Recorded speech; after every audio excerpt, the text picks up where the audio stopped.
say a daughter-in-law is never really family.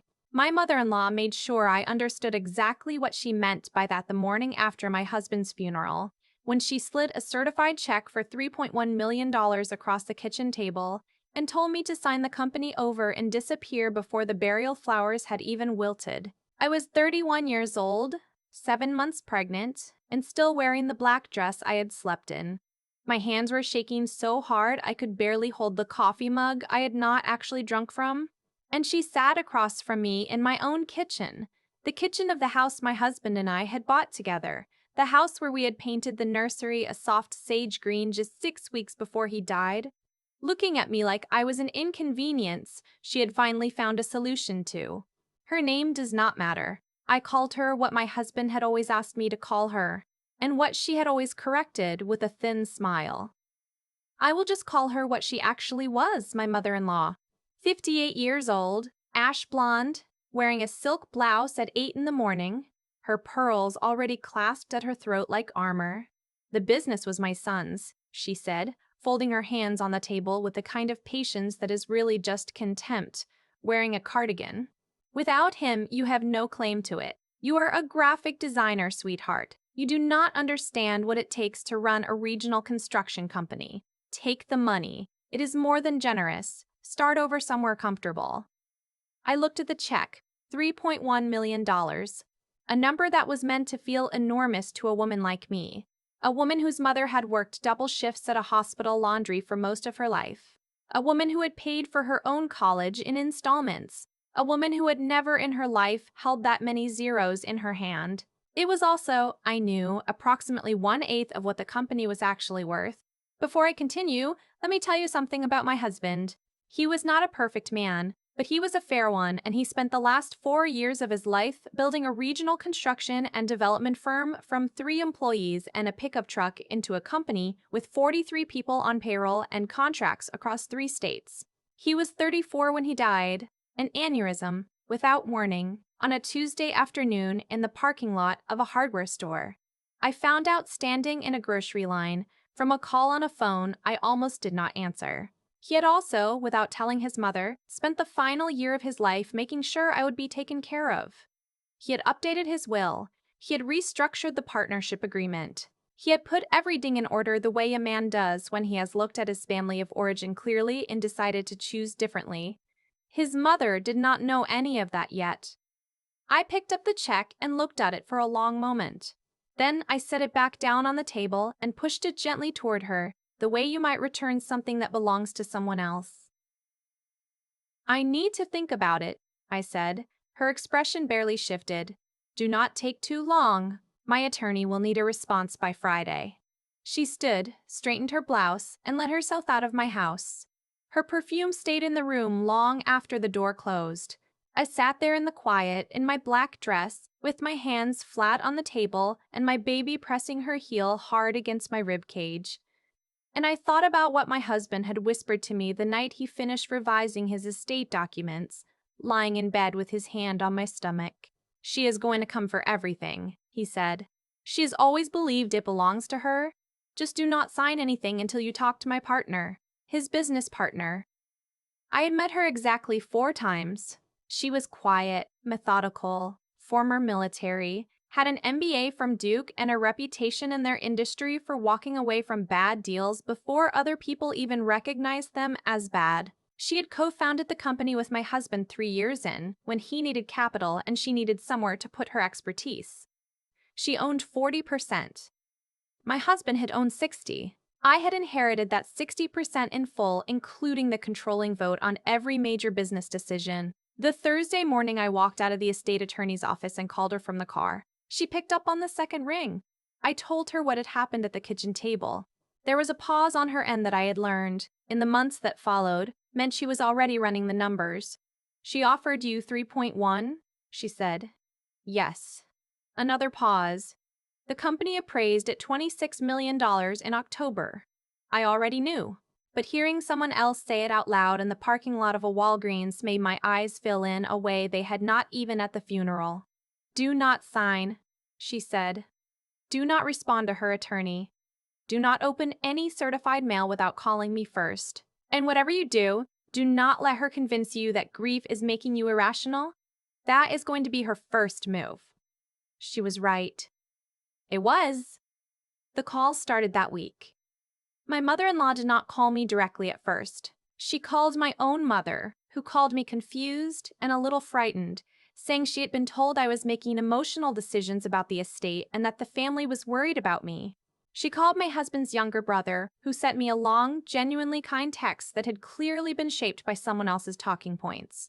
She called the company's office manager, who had worked there for 2 years and who came to me tearfully to report that she had been offered a raise by my mother-in-law if she would provide internal documents. That last one I had not expected, and it clarified something for me that had been fuzzy with grief. This was not a woman who was mourning. This was a woman who had been waiting. I stopped answering calls from numbers I did not recognize. I started keeping a log, date, time, what was said, who was contacted. I am a graphic designer. I know how to organize information, how to build a structure that tells a story clearly. I built one that told a very clear story about a woman systematically attempting to isolate a pregnant widow from her legal inheritance. My mother-in-law's attorney sent the first formal letter 8 days after the kitchen table conversation. It cited a provision she claimed existed in the original partnership agreement, one that she said gave the founding family right of first refusal on any ownership transfer. Her interpretation was that my inheriting my husband's shares constituted a transfer. I called my husband's partner immediately. That provision exists, she confirmed, and her attorney knows it applies only to a voluntary sale to a third party. An inheritance is not a sale. A widow is not a third party.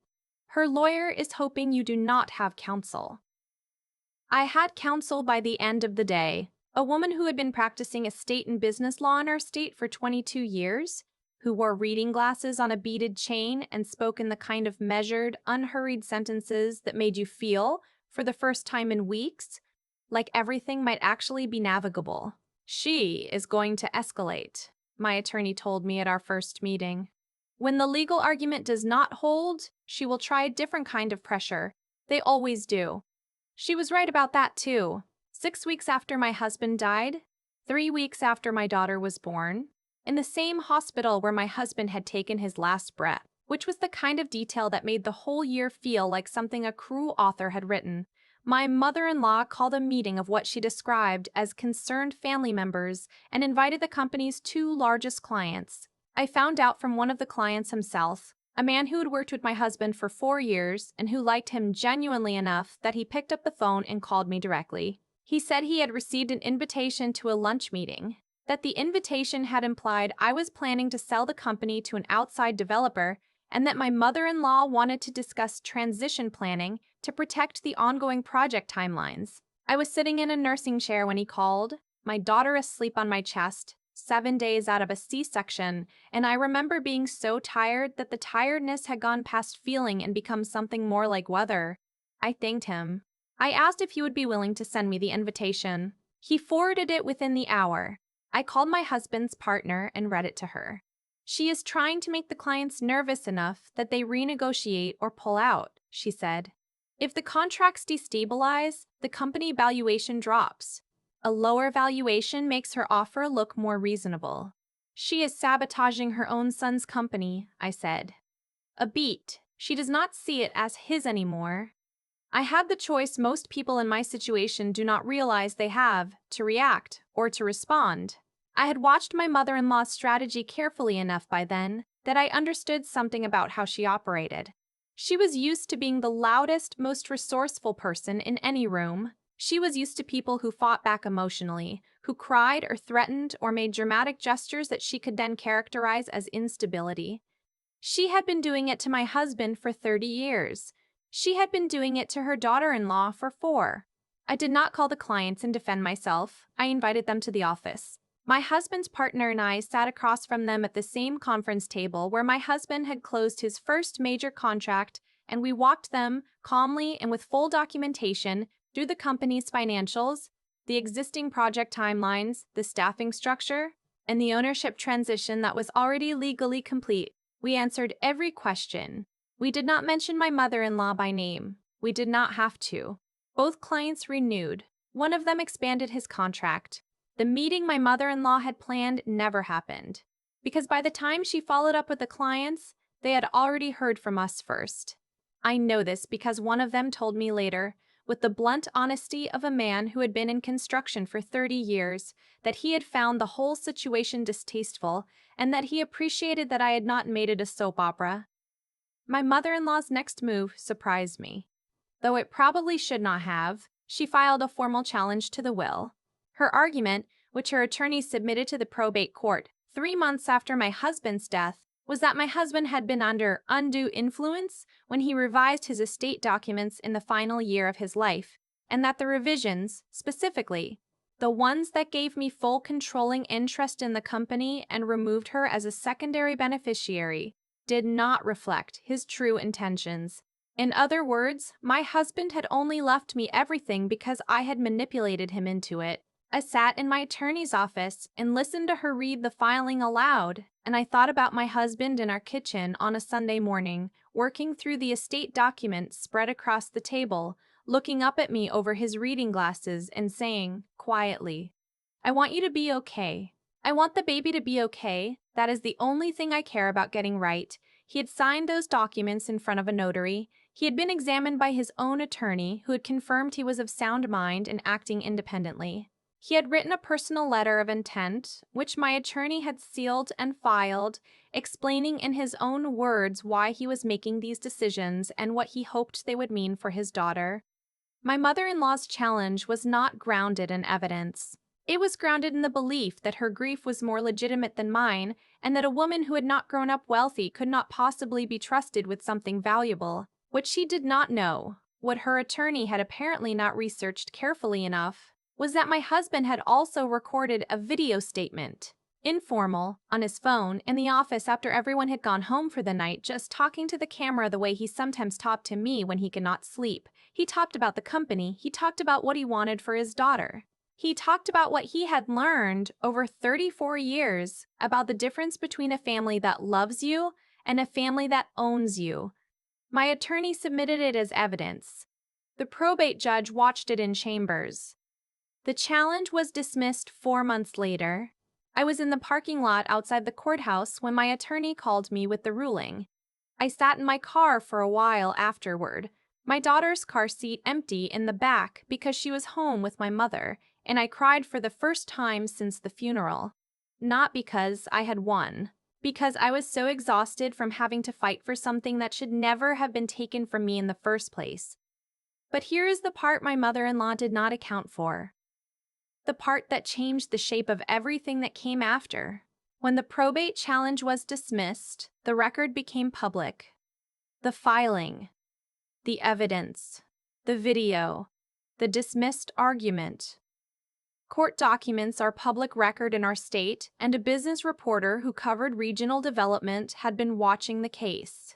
She reached out to me 2 weeks after the ruling, professionally and without pressure, and asked if I would be willing to talk about what had happened. I thought about it for a long time. I talked to my attorney. I talked to my husband's partner. I thought about what my husband had said about the difference between a family that loves you and a family that owns you. I agreed to the interview. I did not say anything sensational. I talked about my husband, about the company he had built, about what it meant to protect something he had worked for. I talked about the legal process, factually and without embellishment. When the reporter asked about my mother-in-law directly, I said only that I hoped we would eventually find a way to be in each other's lives for the sake of our daughter, and that I wished her well. The article ran on a Thursday. By the following Tuesday, 2 of my mother-in-law's closest associates on a charitable board she chaired had resigned from that board. A developer she had been courting for a joint project pulled out of preliminary conversations. Her attorney's firm, which had a significant corporate client overlap with my husband's company, sent a letter through formal channels distancing themselves from the case. I had not asked for any of that to happen. I had simply told the truth in a room where people could hear it, and the truth had its own momentum. My mother-in-law called me for the first time since the kitchen table conversation, not through her attorney, directly, on a Wednesday evening while I was nursing my daughter and watching the sun go down over the backyard my husband had reseeded last spring. She did not apologize. She is not a woman who apologizes. But she said something that I think was the closest she could get. I did not think you would stay. I did not say anything for a moment. My daughter's hand was curled around my finger, the way newborns do, tight and instinctive and completely trusting. I know, I said finally. That was the miscalculation. She asked if she could meet her granddaughter. I said yes, not because I had forgiven her. I am still working on what forgiveness means when someone tried to take everything from you at the worst moment of your life. But because my daughter deserves to know her father's family, and because I have learned in this past year that holding a door closed takes energy I would rather spend on other things. The meeting was brief and careful. My mother-in-law held the baby with the competence of a woman who had raised children and the stiffness of a woman who does not know how to be soft. She did not look at me much. She looked at the baby and said she had her son's hands, which was true, and I watched something move across her face that I recognized as grief, which is a thing that does not excuse behavior but does explain some of it. She left after 45 minutes. She has not filed anything since. The company is doing well. My husband's partner and I made 2 strategic hires in the spring, opened a satellite office in a neighboring state, and landed a contract with a regional hospital system that my husband had been pitching for 2 years before he died. I like to think he would have been pleased and insufferable about it. I like to think he would have called me from the site to tell me the news before he told anyone else. I run my design firm from the home office. I rebuilt from the room that used to be a guest bedroom. My daughter naps in a pack and play 3 feet from my desk. On the wall above my monitor, I've taped a photograph of my husband from 4 years ago, standing in front of the first house his company framed, in a hard hat that was slightly too big for him, grinning at the camera like someone who could not quite believe his luck. I look at it when things are hard. I look at it when things are good, too. When my mother-in-law slid that check across the table and told me to take the money and disappear, she was betting that I did not know my own worth. She was betting that grief would make me small and that fear would make me compliant. She was betting that a woman like me, a woman without a family name or a trust fund or a seat at the right tables, would fold the moment someone powerful enough told her to. She miscalculated the same way people always miscalculate when they confuse someone's quietness for weakness, someone's exhaustion for defeat. I was tired and I was heartbroken and I was 7 months pregnant and I had not slept more than 3 hours in a row since the Tuesday afternoon my husband did not come home. But I had also been listening very carefully for a very long time. And I knew exactly what had been built, what it was worth, and who it belonged to. You cannot put a price on what someone leaves behind when they love you honestly. You can try, but the number you come up with will always be wrong.